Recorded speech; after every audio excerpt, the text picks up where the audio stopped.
Inicialmente, eu gostaria de trazer a vocês um tema interessante, um tema que já vem circundando o direito processual penal na atualidade há muito tempo e que está na iminência de ser apreciado pelo nosso Supremo Tribunal Federal.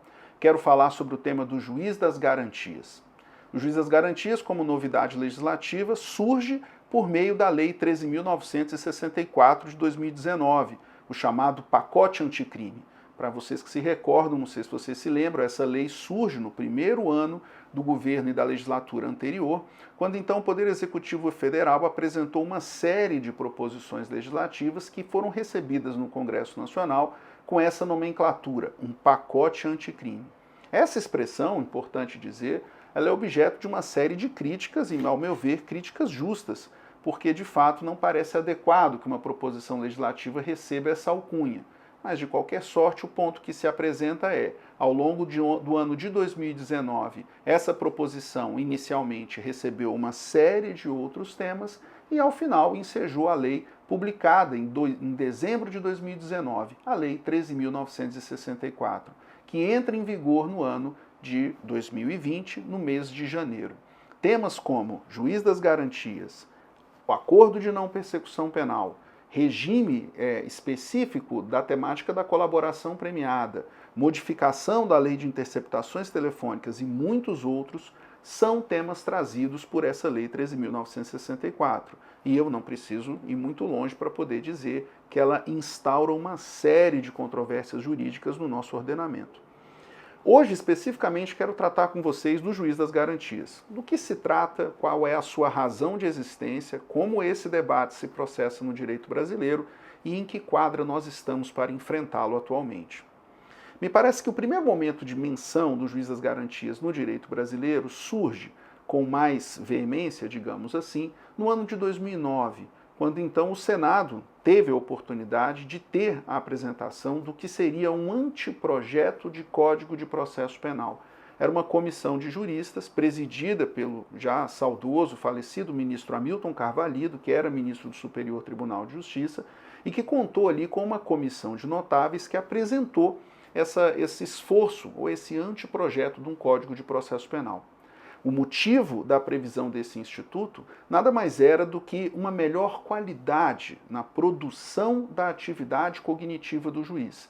Parece complicado, não é.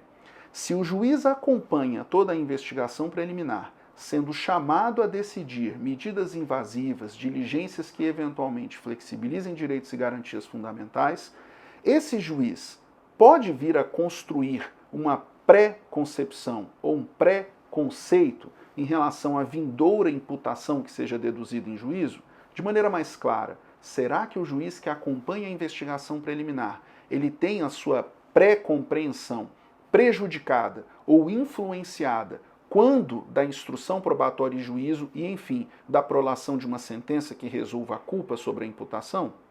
Essa preocupação subjacente à criação do juiz das garantias. Ainda no ano de 2009, essa proposição do Código de Processo Penal trazia essa figura. Uma figura polêmica, mas já presente em diversos ordenamentos mundo afora, especialmente os países de tradição europeia continental.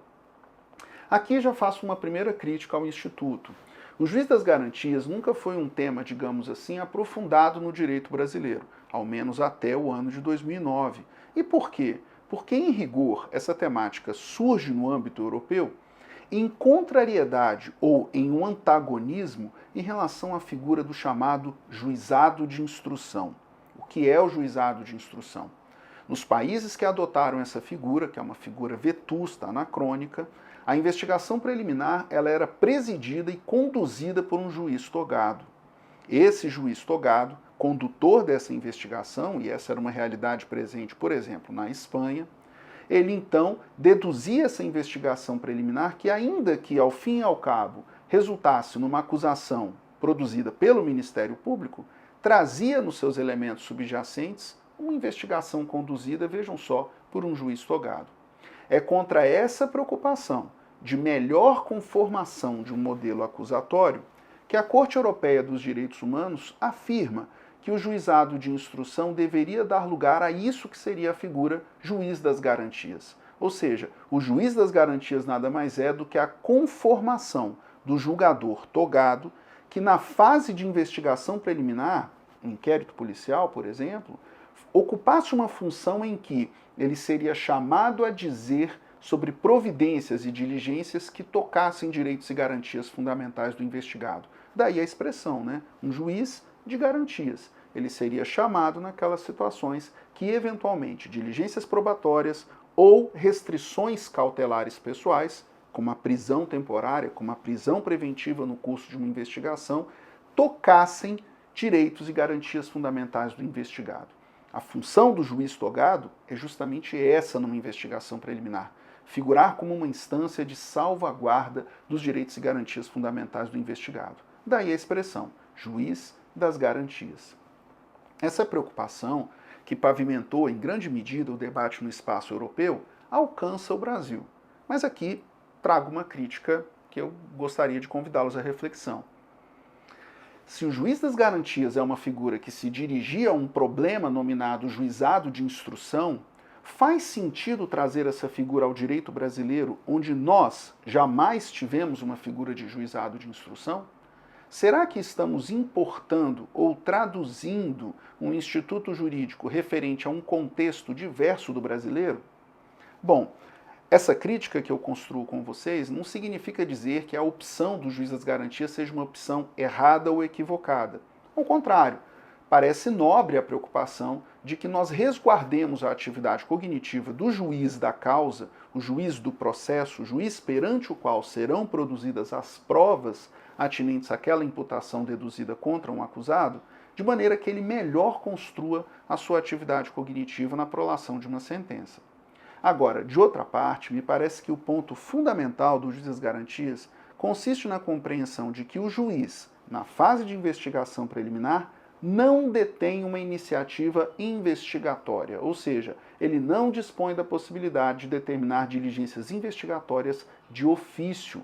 Como eu disse, ele atua como uma instância de garantia. Naquelas diligências, provas, medidas cautelares pessoais, gravadas por aquilo que nós nominamos como cláusula de reserva de jurisdição, nós buscaríamos uma decisão judicial que conjugaria a proporcionalidade da medida, pressupostos, requisitos, condições para tanto, a autorizar essa ação invasiva ou uma ação de flexibilização de direitos e garantias fundamentais por parte do Estado. O juiz das garantias, dentro da Lei 13.964, ele foi inserido de uma maneira um pouco assodada. Não houve um debate detido dentro do Congresso Nacional sobre as suas possibilidades. E o que é mais interessante, o debate a que se seguiu muitas vezes traziam argumentos dirigidos à organização judiciária dos estados e não necessariamente à figura do próprio juiz togado. Deixa eu ver se eu me explico. Muitas vezes, quando se falava de juiz das garantias, nós mencionávamos os estados que dispunham, em suas capitais, das figuras chamadas centrais de inquérito, ou seja, investigações preliminares que tramitavam perante um juiz togado e que, depois do oferecimento da ação penal, aí sim eram distribuídas a um juízo criminal, onde se processaria a instrução probatória e, ao fim e ao cabo, a prolação de uma sentença.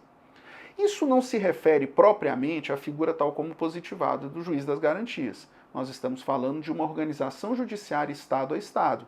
Temos pelo menos 7 capitais do Brasil com essa figura de centrais de inquérito.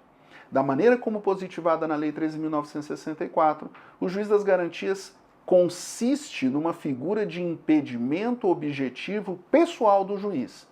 É dizer, o juiz que figura na fase investigatória não poderá ser o mesmo juiz perante o qual se produzirá a prova em juízo e, por conseguinte, o juiz que prolatará essa sentença atinente a essa imputação. Esse é o desenho presente na Lei 13.964.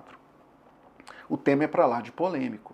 Imaginem vocês que, subsequentemente à vigência da lei, a própria lei foi atacada por uma ação direta de inconstitucionalidade e outras ações que a ela foram apensadas no seu conjunto, com destaque à ação direta de número 6.298, na qual figura como autor dessa ação a Associação dos Magistrados Brasileiros, a AMB, mas, concomitante a essa ação, tramitam apensadamente outras ações diretas de inconstitucionalidade.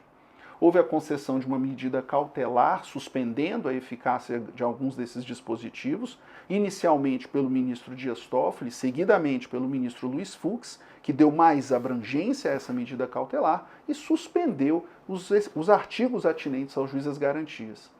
Isso bloqueou o debate? Não, ao contrário. Talvez essa cautelar tenha justamente permitido que nós, desde a vigência da lei, pavimentemos melhor esse debate. Hoje, temos uma série de achados, possibilidades e discussão sobre os juízes das garantias, seja uma perspectiva crítica, seja uma perspectiva de melhor implementação desse instituto já previsto em lei. Mas me parece que isso é tema para um outro vídeo.